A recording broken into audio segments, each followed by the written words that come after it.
Bem, eu quero agora pedir que você abra sua Bíblia, mais uma vez o Evangelho de Marcos. Eu hoje de manhã fiz aqui uma introdução ao Evangelho de Marcos, trabalhei um pouco alguns conceitos muito importantes, alguns ensinos muito importantes que este Evangelho nos traz sobre Jesus Cristo, o Filho de Deus. Ele nos apresenta esta pessoa gloriosa, majestosa, única, Deus homem, o Filho do homem, o Filho de Deus, pisou nesta terra que esteve entre nós, Criador de todas as coisas, o ser mais excelso que há, mais elevado que há, mais santo que há, mais justo que há, aquele que sustenta o universo com a palavra do seu poder. O Evangelho de Marcos, ele nos fala da sublimidade, da majestade, da excelência, da glória de Jesus Cristo. Mas ele também conta como é que o Filho de Deus, Jesus, veio a este mundo com a missão de nos salvar. Uma missão dura, que envolvia a sua própria morte. Nós vamos ver um pouco hoje sobre a morte do Filho de Deus. Ontem nós falamos um pouco sobre a igreja e nós estudamos aquela igreja que foi plantada em Tessalônica, e hoje nós estamos vendo um pouco sobre a mensagem mais importante da igreja, que é o Evangelho. A vinda de Jesus é muito importante, mas a cruz está no cerne, no coração da mensagem evangélica, da mensagem do Evangelho. Nós precisamos passar pela cruz. Nós celebramos a glória da majestade do Filho de Deus, mas precisamos passar pela horrenda cruz. Aquele poeta gaúcho disse muito pertinentemente que a minha morte nasceu comigo. Nós podemos dizer que a morte de Cristo nasceu com ele. Ele disse isso. Se você abrir a sua Bíblia em Marcos capítulo 9, pela primeira vez ali no verso 31, capítulo 8, perdão, ele vai dizer aos seus discípulos o seguinte: Jesus começou a ensinar-lhes que era necessário que o Filho do Homem sofresse muitas coisas, fosse rejeitado pelos anciãos, pelos principais sacerdotes, pelos escribas, fosse morto e que depois de 3 dias ressuscitasse. Jesus veio com este propósito. Ele sabia que ele veio para morrer. A morte de Jesus nasceu com ele. O texto diz que ele precisaria passar por muitos sofrimentos. Nós somos seres humanos. Nós sabemos o que é sofrer. Se eu posso citar um outro poeta, Francisco Otaviano, um poeta gaúcho, ele disse assim: quem passou pela vida em brancas nuvens, em plácido descanso adormeceu. Quem nunca sentiu o frio da desgraça, quem passou pela vida e não sofreu, foi espectro de homem, não foi homem, só passou pela vida, não viveu. Porque o sofrimento faz parte da nossa trajetória. Nós sabemos o que é sofrer, mas não há sofrimento maior na história da humanidade, com todos os crimes que já foram perpetrados e que nos escandalizam, como dizia uma irmã hoje, que insultam a nossa dignidade. Quando nós contemplamos o mal que está presente neste mundo, não há sofrimento maior, não há um mal mais terrível, mais escandaloso do que a morte de Jesus Cristo, o Filho de Deus. Vamos aqui ao contexto de Marcos. A gente vai passar por alguns versículos, os capítulos 14 e 15. Jesus, nesta altura do ministério dele, os evangelhos, eu preciso dizer antes, eles dedicam talvez 2 terços do seu texto para narrar esta semana final da vida de Jesus Cristo. tamanha a sua importância na história da redenção, no esquema de Deus para a salvação do homem, que os textos dos evangelhos, eles dedicam a maior parte da sua narrativa para descrever o que aconteceu naqueles dias, naquela semana. Marcos também não é diferente. A gente vê essa última semana do Senhor Jesus Cristo, começando lá a partir do capítulo 9, quando Jesus Cristo, alguns meses antes de sua morte, desce daquele monte da transfiguração. Mas ele já era aqui, nessa altura do capítulo 14 e 15, uma figura pública. O ministério dele já tinha existência de mais ou menos 3 anos, duração de 3 anos. A popularidade dele era bem grande. Ele havia rodado o país todo, norte a sul.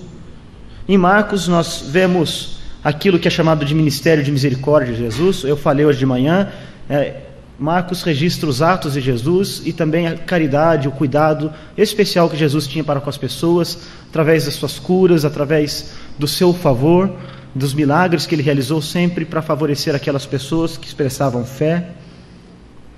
E aqui nós vemos, nesta fase final de Jesus, a sua descida de lá, de Cesareia de Filipe, até a região da Judéia.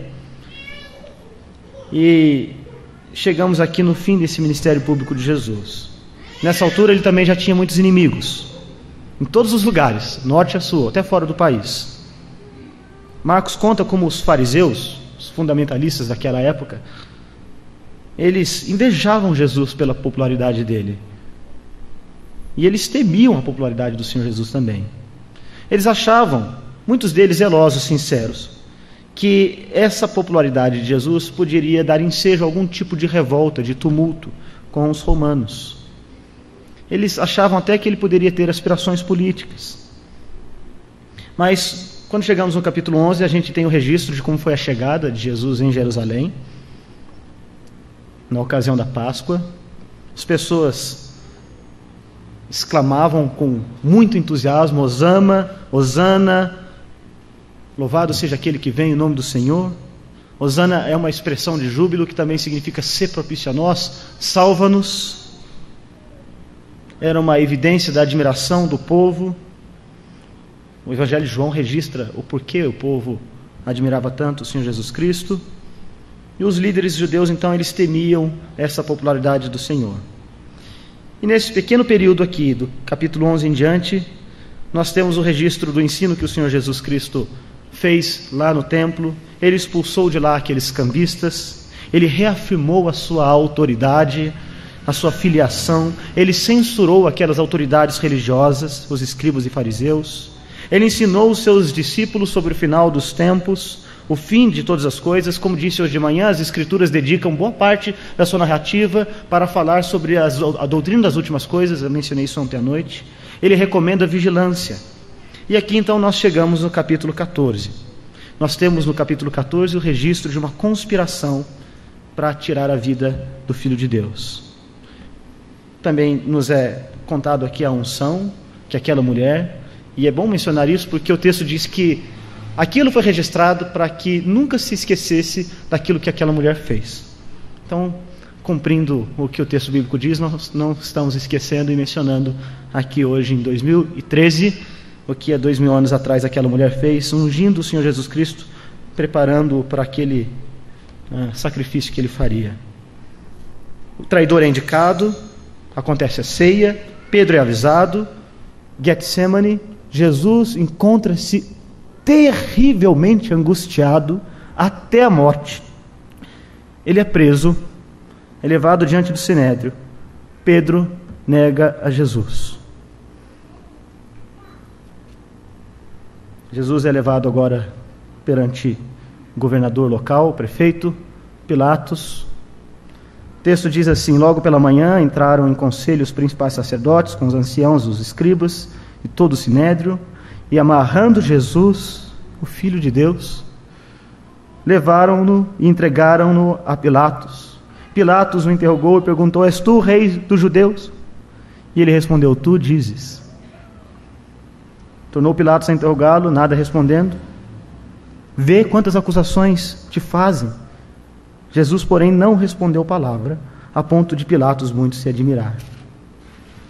era a ocasião na festa de que se soltasse alguém. Pilatos indagou aos judeus se eles queriam soltar a Jesus, e eles, ao contrário, disseram, a gente vê aqui no verso 13, eles clamavam: crucificam.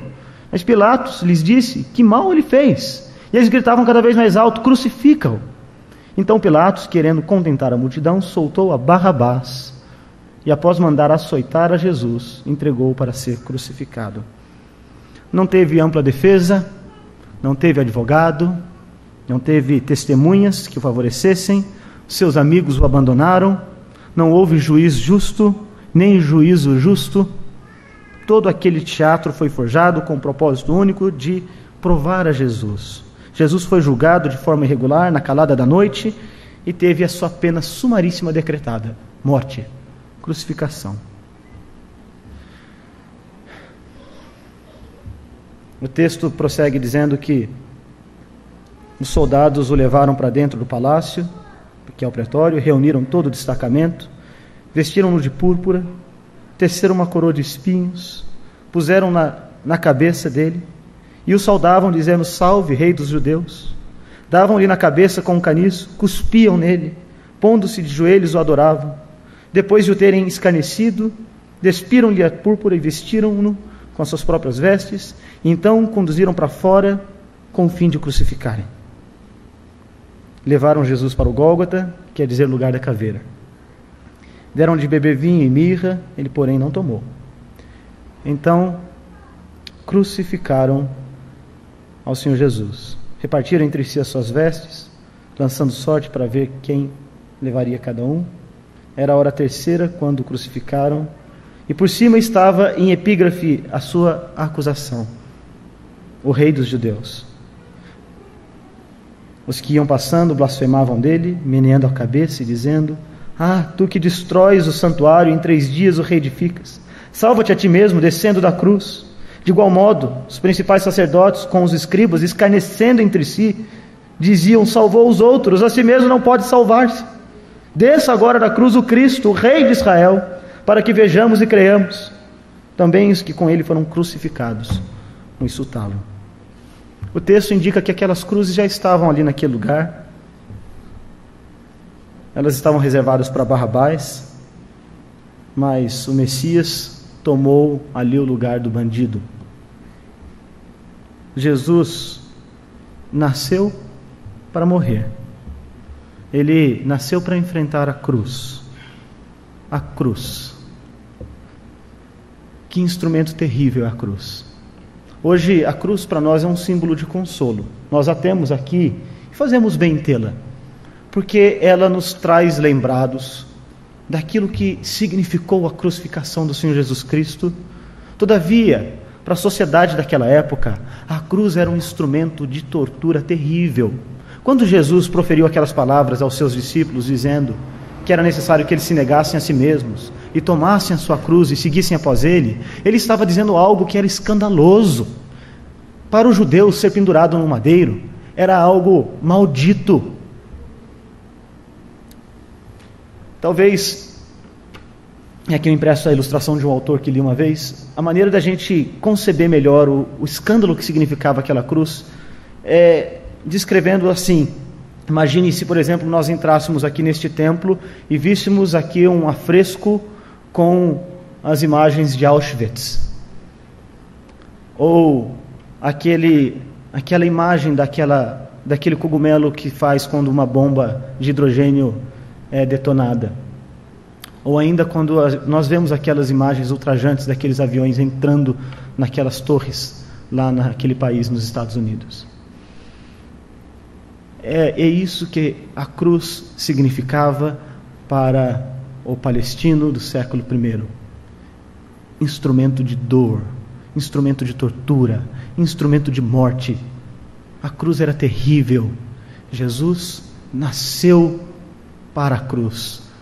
É como se a cruz projetasse uma sombra ali sobre Jesus durante toda a sua vida, durante todo o seu ministério. Acredita-se que a cruz tenha sido desenvolvida lá na Pérsia como um método de tortura.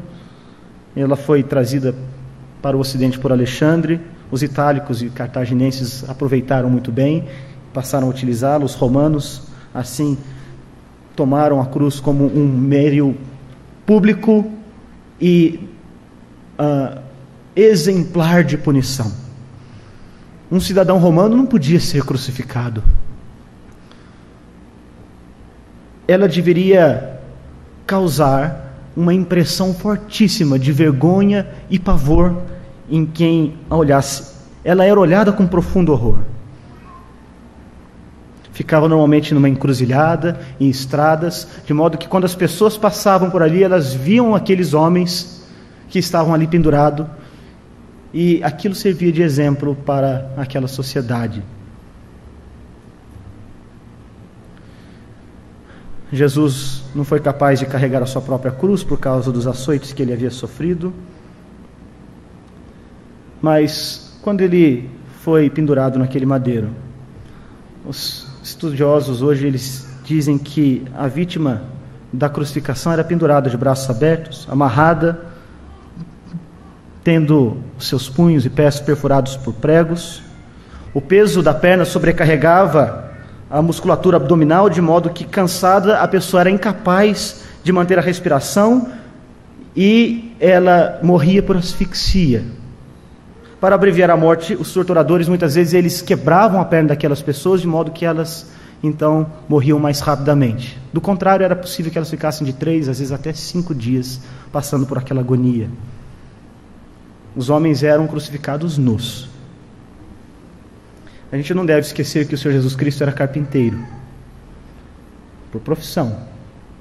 Ele estava bem familiarizado com aqueles instrumentos rústicos e rudes que foram utilizados para cravá-lo lá naquele madeiro maldito. Não é fácil nós imaginarmos o vexame que significou a crucificação de Jesus de Nazaré. Esse é o maior escândalo da história da humanidade. É o maior crime perpetrado pelo ser humano. Ele não tinha perspectiva de livramento, alívio para o seu corpo, para a sua alma. Ele ficou pendurado naquele madeiro maldito, submetido à vergonha, desprezo de todos os homens.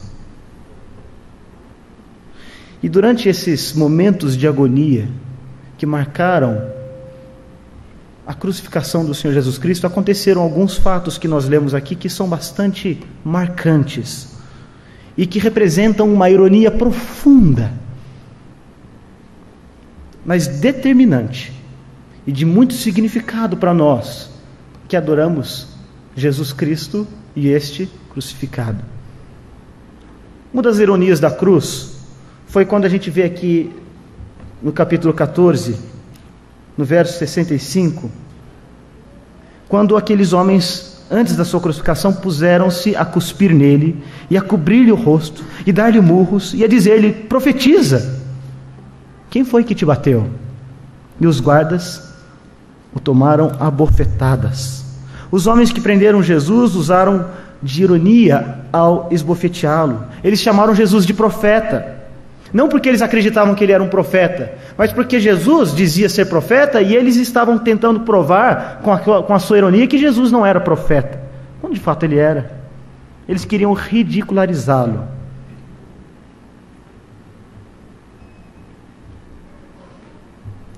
Mas Jesus é o profeta de Deus. Ele é o portador da mensagem divina.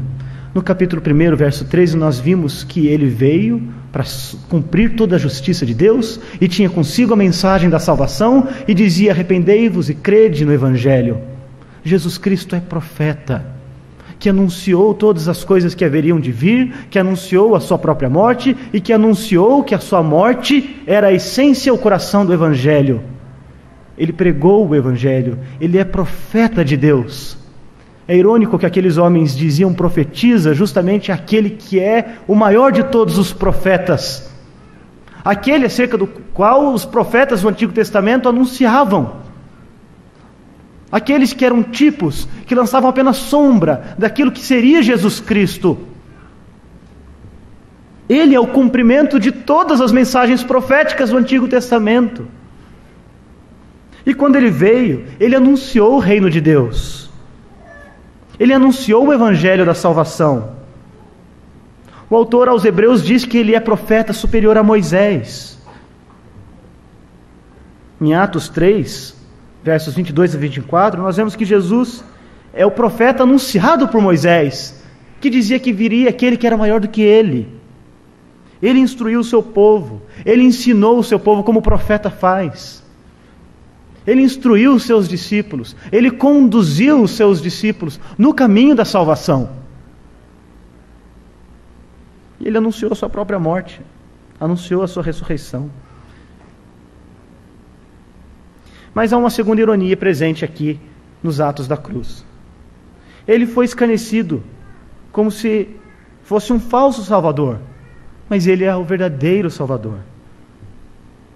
Nós vemos aqui no verso 36, salva-te a ti mesmo, descendo da cruz.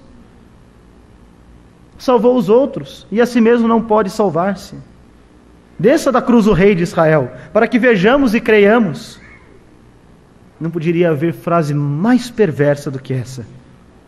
Jesus, no outro texto, nos é dito que ele tirou um profundo ai do seu coração quando ele ouviu aqueles homens dizendo essas coisas. Eles pediam que Jesus fizesse um sinal. Colocavam-se como juízes de Jesus, como se fossem seus superiores. Se Jesus aceitasse realizar aqueles sinais que os homens pediam dele, cada vez que pediam que ele fizesse sinais, ele não seria melhor do que o gênio da lâmpada. Alguém que veio para satisfazer os caprichos dos homens. Quantos de nós, muitas vezes, ainda lidamos com Jesus desta maneira? Jesus, ele é o Salvador. A ironia desta afirmação tola e perversa é que se Jesus descesse da cruz para salvar-se a si mesmo, ele não salvaria os outros, como eles estão dizendo aqui. A salvação dos homens dependia justamente de Jesus suportar a cruz terrível até o fim. Aquela cruz infame até o fim. Ele é o Cordeiro de Deus que tira o pecado do mundo. João já anunciava isto. Ele viu em Jesus aquele que morreria, que nasceu para morrer. A salvação que Jesus ofereceria dependia do sacrifício completo na cruz do Calvário. Então Jesus, ele é o nosso sacerdote, ele é o nosso sacrifício, ele é o sumo sacerdote e também o Cordeiro, aquele que faz mediação pelos homens. Ainda que aqueles escribas e fariseus, com perversidade, com maldade no coração, ironizavam quanto à salvação que Jesus oferecia, de fato, aquele ato era a própria salvação, que como sumo sacerdote o Senhor Jesus Cristo realizava. Era o sacrifício que ele, como sumo sacerdote, oferecia a Deus, para que a justiça que ele conquistou em nosso favor, através da sua obediência ao longo de sua vida, e da sua obediência final, através de sua morte, nos fosse imputada. Que ironia os homens chamarem Jesus de Salvador. Quando ele expirou, ele finalmente concluiu a sua obra. Nós cantamos aqui hoje: o véu que separava já não separa mais. Ele rasgou aquela separação que havia, o hiato, o abismo que havia entre Deus e os homens. Ele foi rasgado, ele foi desfeito, de modo que em Cristo nós temos acesso a Deus, e sem Cristo Deus é nosso adversário. Mas ainda há uma outra ironia. Eles chamaram, e essa foi a acusação de Jesus, aquela inscrição abreviada INRI, Jesus Nazareth, Rex Judeus, Jesus de Nazaré, o Rei dos Judeus. Esta é a acusação que pendia sobre Jesus Cristo. Ele foi acusado de fazer-se rei, foi acusação formal. Fizeram contra ele. O próprio Pilatos aceitou essa acusação como sendo motivo de sua morte. Mesmo que ele percebeu ali no interrogatório que fez que Jesus não representava ameaça política nenhuma ao seu governo, e muito menos ao governo de César. Ele aceitou essa acusação e ainda inscreveu em epígrafe ali na cruz. Os soldados, eles quando escarneceram do Senhor Jesus, nessa passagem do verso 16 ao verso 20 que nós lemos, no quartel, eles enquanto açoitavam ao Senhor, eles o chamavam ironicamente de rei. Eles curvavam-se diante dele, vestiram o Senhor Jesus Cristo com púrpura, açoitaram-no, fizeram-lhe uma coroa de espinhos, deram-lhe um cetro. Esse espinho chegava a ter 20 centímetros, penetrava a carne do Senhor Jesus Cristo.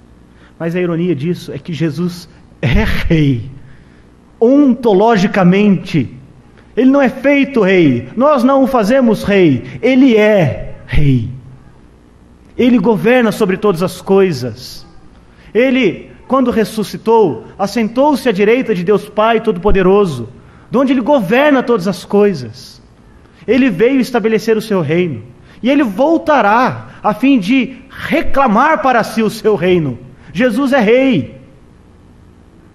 A acusação que pendia sobre Jesus Cristo, na verdade, era a afirmação da verdade sobre quem ele era. Ele é filho de Abraão, ele é filho de Davi, ele é de linhagem real. Mas ele é rei do universo. Ele fez o universo. Ele fez cada astro que existe no céu. Ele governa sobre todas as coisas. Ele tem direito de criador sobre todas as coisas. Ele também é o rei da igreja. Ele é rei daquele reino teantrópico de Deus. Ele tem governo real sobre todos aqueles que estão no reino. Etnia santa, nação santa. É assim que é chamada a igreja.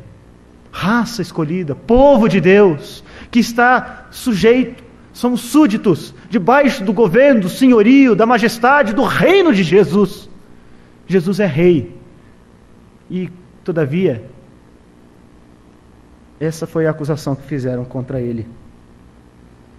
A morte de Jesus Cristo foi escandalosa. Foi o ato mais terrível da história da humanidade. Nós temos muitas coisas que aconteceram terríveis. 2 grandes guerras no último século passado. Milhões e milhões de pessoas sendo mortas. Nesta cidade nós vemos violência. No Brasil, 40 mil pessoas morrem vítimas de homicídio doloso por ano.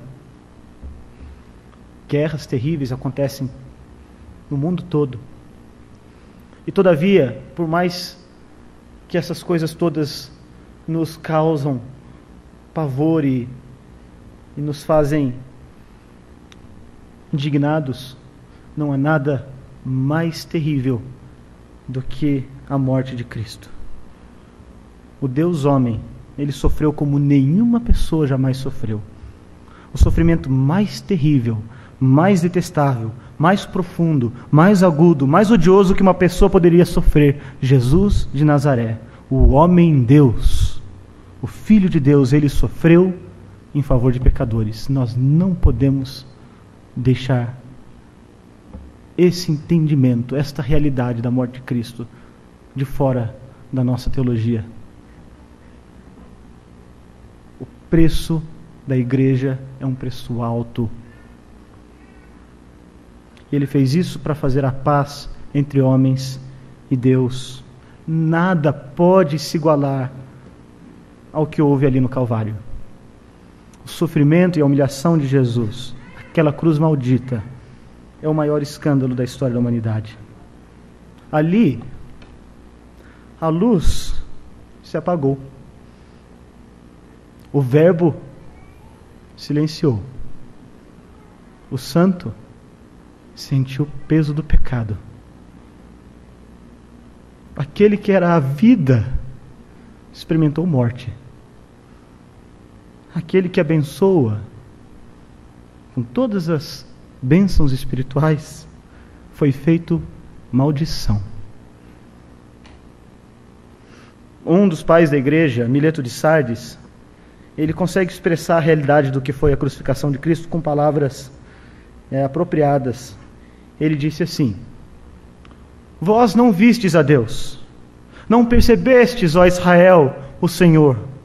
Não reconhecestes o primogênito de Deus, gerado antes da estrela da manhã, que adornou a luz, que iluminou o dia, que dividiu as trevas, que fixou o primeiro limite, que pendurou a terra, que subjugou o abismo, que estendeu o firmamento, que encheu o mundo, que dispôs as estrelas e os grandes luminares, que fez os anjos nos céus, que estabeleceu os tronos, que formou a humanidade na terra. Aquele que pendurou a terra foi pendurado. Aquele que fixou os céus no lugar foi fixado no lugar. Aquele que deitou as bases do universo foi deitado numa árvore. O Senhor foi profanado, Deus foi assassinado.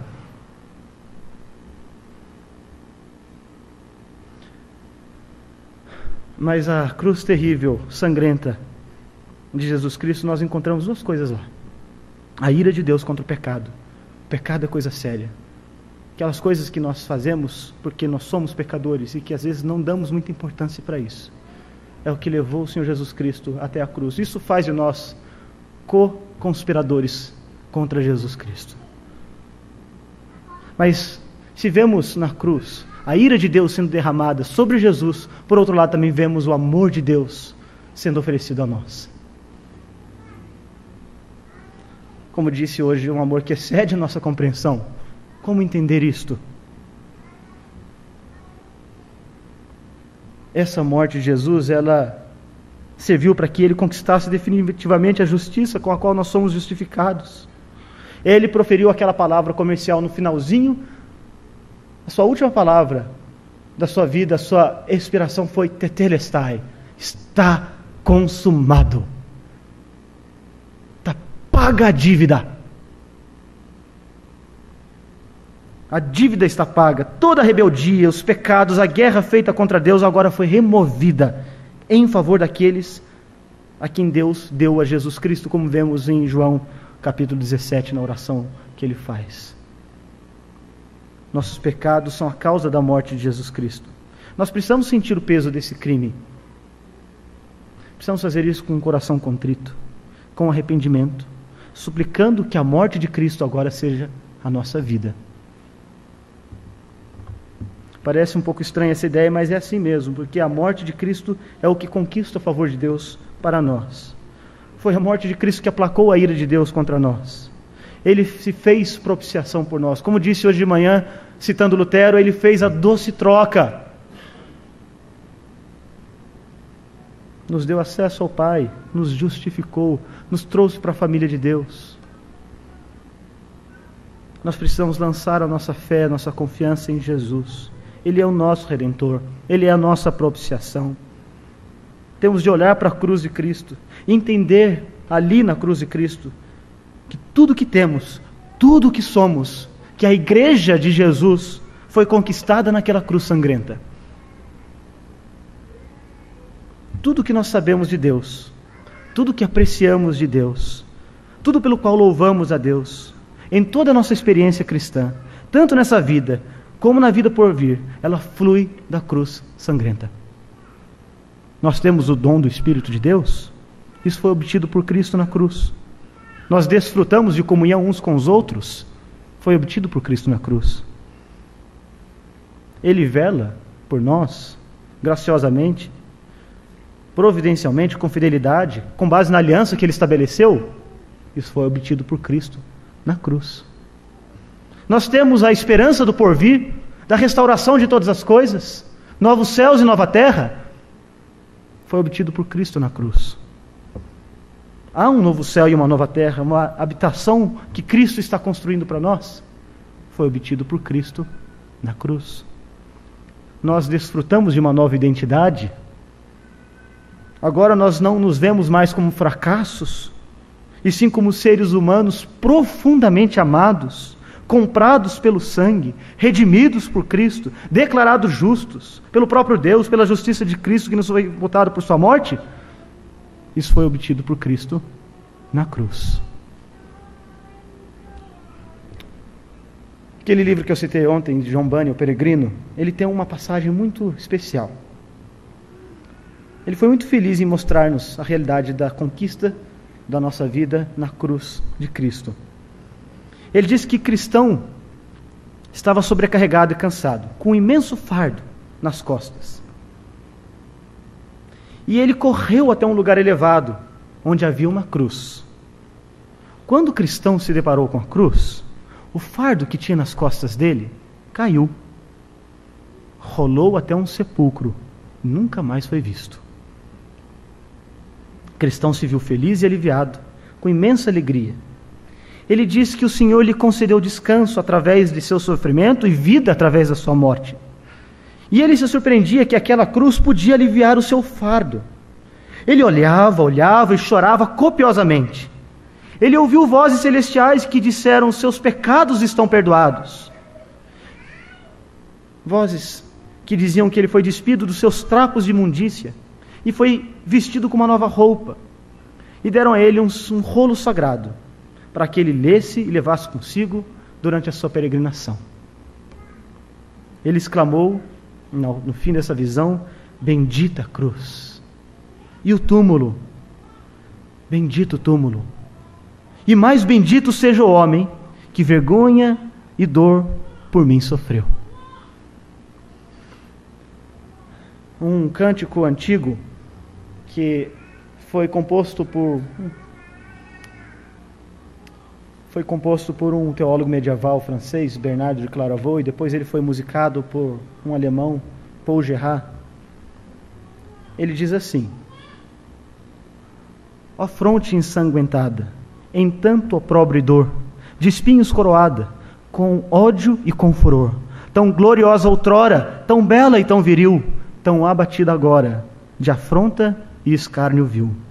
Quão humilhada pende a face do Senhor, não vive nem resplende, já não tem luz nem cor.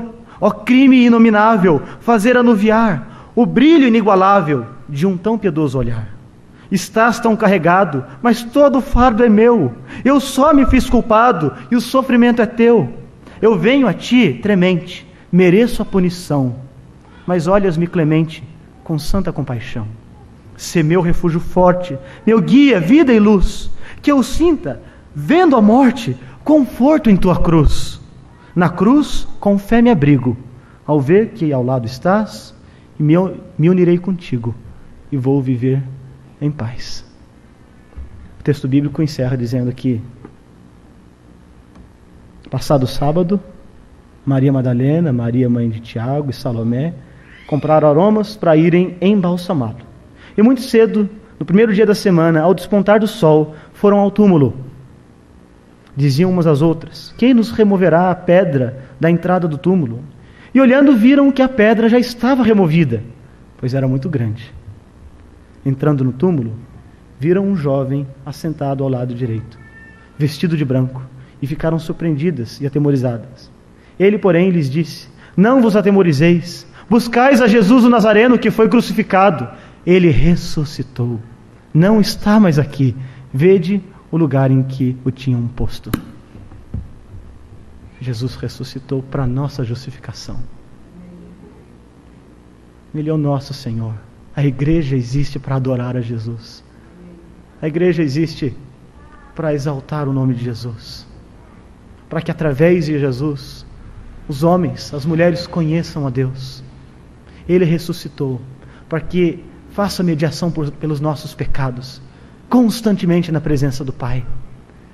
Ele ressuscitou para nos preparar morada, para a restauração de todas as coisas.